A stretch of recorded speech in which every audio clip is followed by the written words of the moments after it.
you know what time it is? It's time to make another drawing tutorial. Get your flower hats on, children.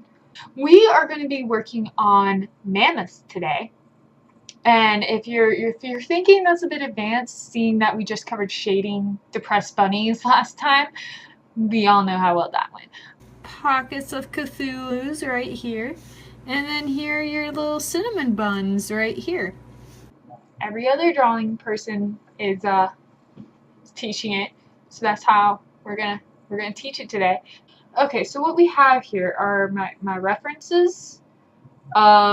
It's this. I just drew a mammoth, and it has butterfly ears, and when you cut it open, it bleeds butterflies that fly out of it, and it's beautiful rainbow colors, and it makes you happy, and then your happiness makes the mammoth with butterfly ears better, and it smells like cookies when you cut it open, so it makes you even more happy. Or lilacs, I haven't decided yet, but you know. Since mammoths don't exist anymore, and mammoths with butterfly ears never existed, I just kind of, just made it up.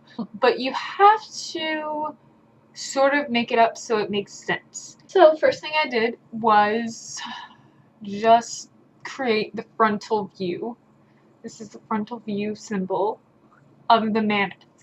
And I wanted it to sort of be looming out from the fog of this place, this mysterious place where mammoths with butterfly ears exist.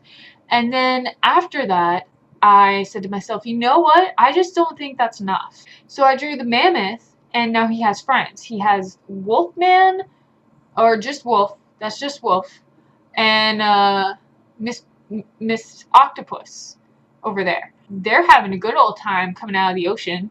I decided this image was just too much. Everything had equal value and weight, and maybe the wolf was a little bit of good contrast, but it was taken away from the main star, which was the mammoth. I sort of went back to the first idea, which was the mammoth just coming out of the fog, and I sort of cleared up the writer a little bit, although she was too big on the mammoth.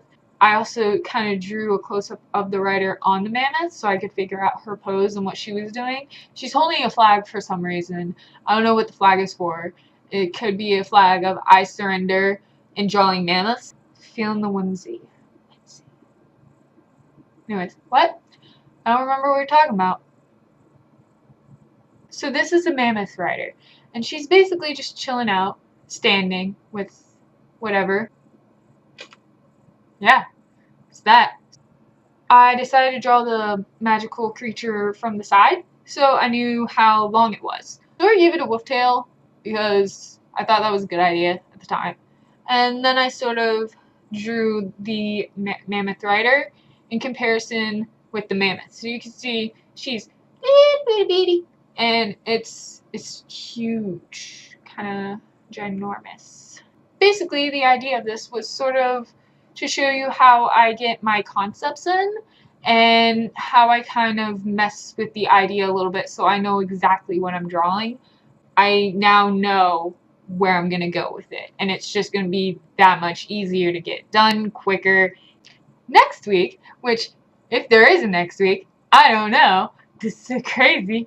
I'm starting classes and I'm volunteering and all the things. I'm a little jellyfish.